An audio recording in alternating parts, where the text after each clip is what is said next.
मैं डॉक्टर ईतू सिंह आपका अपने चैनल अर्थात में स्वागत करती हूँ। पढ़ते हैं फणीश्वरनाथ रेणु की रचना परती परिकथा का चौथा भाग। पिछले भागों का लिंक मैंने डिस्क्रिप्शन बॉक्स में दे दिया है। Land survey settlement. जमीन की फिर से पैमाइश हो रही है। 60-70 साल बाद भूमि पर अधिकार बटैयादारों आधीदारों का जमीन पर सर्वाधिकार हो सकता है यदि वह साबित कर दे कि जमीन उसी ने जोती बोई है। 4 आदमी खेत के चारों ओर के गवाह, जिसे अरिया के गवाह कहते हैं, गवाही दे दे, बस हो गया। कागजी सबूत की ही असल सबूत नहीं है। बिहार टेनेंसी एक्ट की दफा 40 के मुताबिक लगातार 3 साल तक जमीन आबाद करने वालों को मौरूसी हक हासिल हो जाता है, किंतु कचहरी की करामात और कानूनी दाव पेचों से अनभिज्ञ किसानों की इसमें कोई भलाई नहीं हुई। जमींदारी की प्रथा को खत्म करने के बाद राज्य सरकार ने अनुभव किया पूर्णिया जिले में एक क्रांतिकारी कदम उठाने की आवश्यकता है। हिंदुस्तान में संभवतः सबसे पहले पूर्णिया जिले पर ही लैंड सर्वे ऑपरेशन का प्रयोग किया गया। जिले के जमींदारों और राजाओं की जमींदारियों का विनाश अवश्य हुआ, किंतु हिंदुस्तान के सबसे बड़े किसान यहीं निवास करते हैं। गुरुबंसी बाबू जमींदार नहीं, किसान हैं। 10,000 बीघे जमीन है, 2 हवाई जहाज रखते हैं। दूसरे हैं भोला बाबू, 15,000 बीघे जमीन है, 1.5 दर्जन ट्रैक्टर रखते हैं। पर यह बात भी सच्ची है कि वे जमींदार नहीं, किसान सभा की सदस्यता से किस आधार पर वंचित करेंगे उन्हें। यहाँ 500 बीघे वाले किसान तृतीय श्रेणी के किसान समझे जाते हैं और हर गांव पर इन्हीं किसानों का राज है। भूमिहीनों की विशाल जमात, जगती हुई चेतना। जमींदारी उन्मूलन के बाद भी हर साल फसल कटने के समय 100-150 लड़ाई दंगे और 40-50 कत्ल होते ही रहे। तो फिर से जमीन की बंदोबस्ती की व्यवस्था की गई। सारे जिले में गत 3 वर्षों से विशाल आंधी चल रही है। बॉन्डोरी सर्वे का काम शुरू हो गया है। अमीनों की फौज उतरी है। बॉन्डोरी अर्थात बाउंड्री सर्वे की पहली मंजिल। अमीनों के साथ ही गांव में नए शब्द आए हैं। सर्वे से संबंधित बच्चा बच्चा बोलता है, मतलब समझता है। सर्वे की पहली मंजिल बाउंड्री, फिर मुरब्बा, किश्तवार, तब खानापुरी, तनाजा, तस्दीक और दफा 3, 6, 9।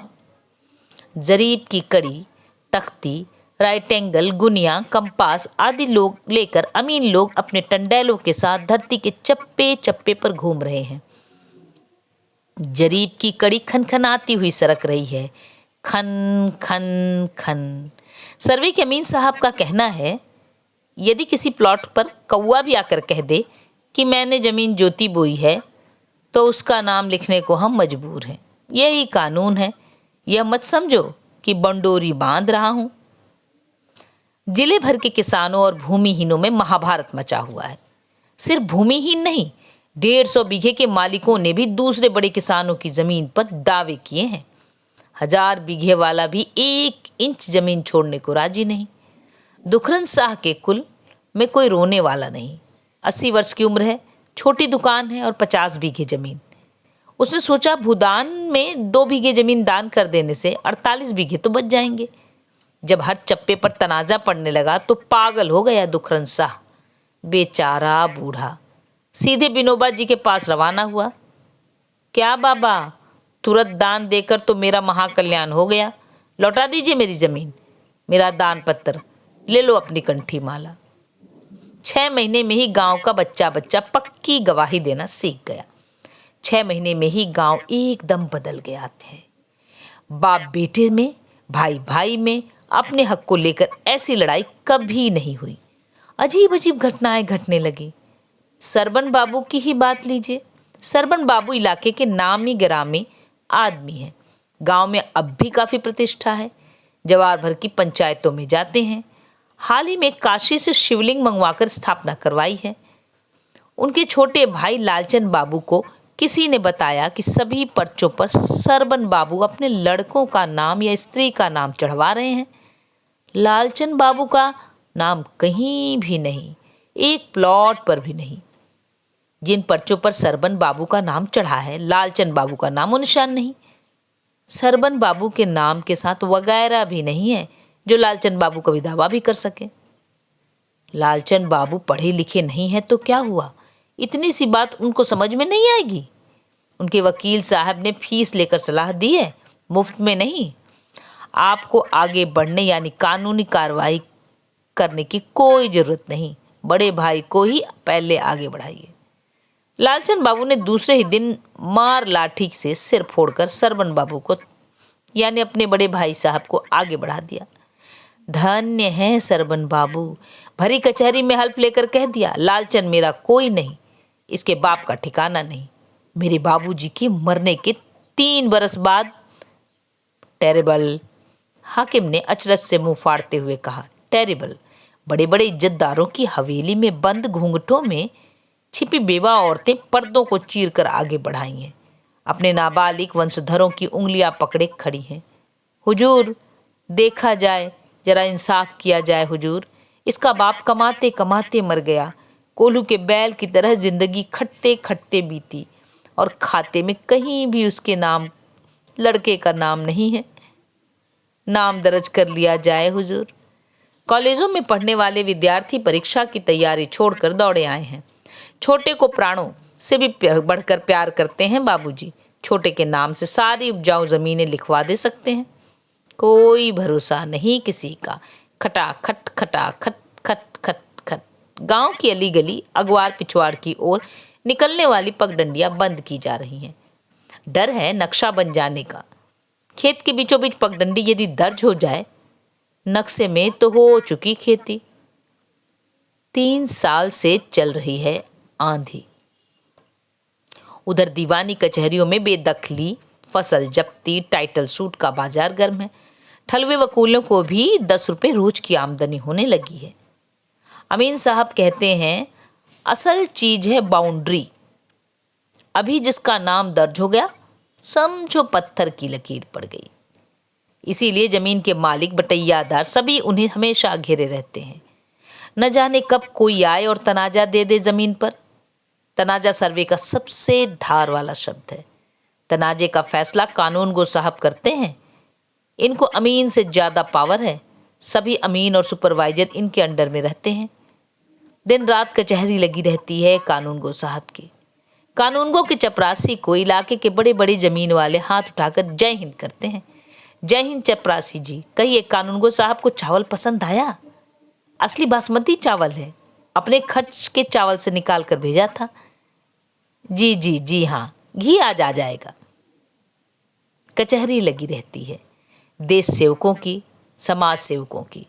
कांग्रेसी, समाजवादी, कम्युनिस्ट सभी पार्टी वालों ने अपने बाहरी वर्कर मंगवाए हैं। गांव के वर्करों की बात उनके अपने ही परिवार के अन्य सदस्य नहीं मानते। बहुत से वर्करों का ट्रायल हुआ है, होने वाला है। सेवकों की सेवाओं की परख हो रही है। सभी पार्टी के कार्यकर्ता सतर्क हैं, सचेष्ट हैं। बटाईदारी करने वालों के नाम पर्चा दिलवाने का व्यापार बड़ा टेढ़ा है। किंतु लुत्तों की बात निराली है। शासक पार्टी का कार्यकर्ता है। थाना कमेटी के सभापति के परिजनों में से एक। थाना कमेटी के सभापति जी जाहिल हैं। उनका विश्वास है कि पढ़े लिखे लोग काम कम बात ज्यादा करते हैं, इसलिए थाने भर की ग्राम कमेटियां एक से एक जाहिलों के जिम्मे लगा दी गई हैं। फिर लुत्तों ने अपने एक एक लीडर को खुश किया। वर्कर के ही बल पर लीडर, लीडर के बल पर मिनिस्टर। बड़े लोगों की सेवा कभी निष्फल नहीं जाती। सर्वे के समय लुत्तों की कीमत और बढ़ गई है। सभी धीरे धीरे जान गए हैं, सोशलिस्ट और कम्युनिस्ट पार्टी वाले जिनकी मदद करेंगे उन्हें जमीन हर गज नहीं मिल सकती। ब्रह्मा विष्णु महेश उठ कर आए तब भी नहीं। इसमें बहुत बड़ा रहस्य है जिसे सिर्फ लुत्तो ही जानता है। ब्राह्मण क्षत्रिय उसकी चरण चुप पूजा करके जाते हैं। BA MA को तो लुत्तो बाबू गाय बैल समझता है, गौशाला का। खेत खलिहान, घाट बाट, बाग बगीचे, पोखर महार पर खनकती हुई जरीब की कड़ी घसीटी जा रही है। खन खन खन। नया नक्शा बन रहा है, नया खाता, नया पर्चा और जमीन के नए मालिक। तनाज़ा के बाद तस्दीक तस्दीक करने के लिए कानूनगो से ज्यादा पावर वाले नए हाकिम साहब आए हैं।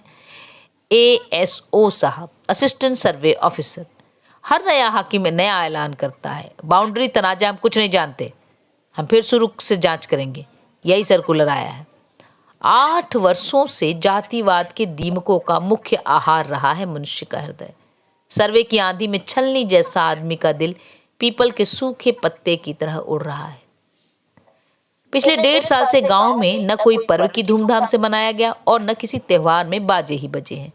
इस दरमियान संसार में आने वाले नए मेहमानों के स्वागत में सोहर का गीत सो भी कहीं नहीं गाया गया। लड़के लड़कियों के ब्याह रुके हुए हैं।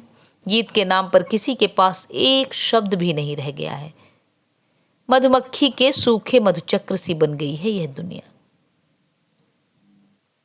सर्वे सेटलमेंट के हाकिम साहब परेशान हैं। परानपुर स्टेट की कोई भी जमा ऐसी नहीं जो बेदाग हो। सभी जमा को लेकर एकाधिक खूनी मुकदमे हुए हैं, आदमी मरे हैं, मारे गए हैं।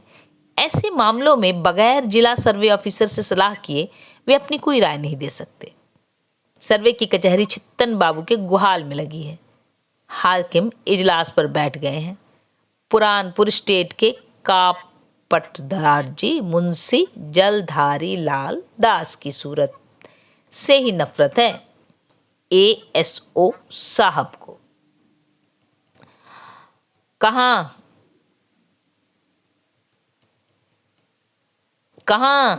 जितेंद्र नाथ मिश्र?